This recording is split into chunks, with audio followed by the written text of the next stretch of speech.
Hi, I'm Kim. I'm going to talk a little bit more about Counselling Conversations. Chapter 10 we're up to, and this is about hearing the voice of the child, working with parents in the 21st century.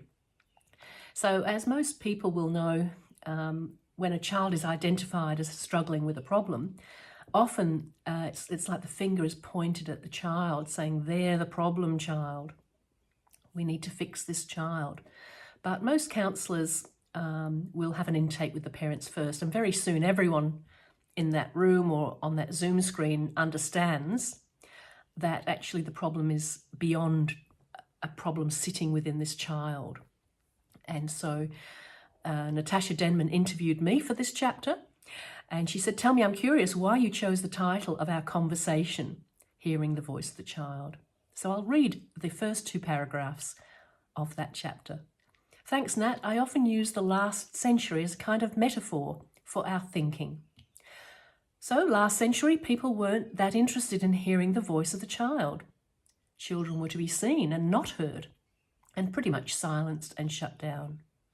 No, you've done the wrong thing, go to your room, no pocket money for a week. And that's because adults, parents, teachers, weren't aware that children's behaviour is being driven by some strong emotions that may be too big for the child to handle.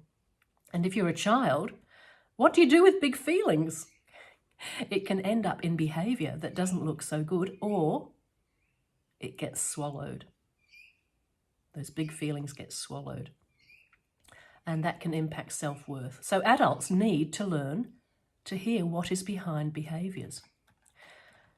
To help their child, parents can learn the language of emotions and, where possible, in the present moment, watch their own bodily responses when something upsets them. There can be a slight tension in the chest or belly, and it may rise up to the throat, and these hidden inner energies or emotions are on the move. And counsellors can teach parents to show the child how to locate them by putting their own hand where the emotion is and pressing lightly.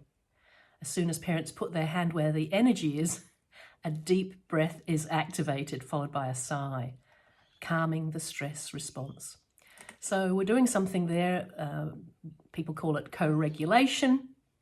We're working with neuroscience, the polyvagal theory, and the parasympathetic nervous system. We're trying to unstress the situation, unstress the child, unstress the parent. So a lot of the time, when you're given a referral for a child, you do need to work with the parents. So this chapter is all about what kind of things might help when you're working with parents.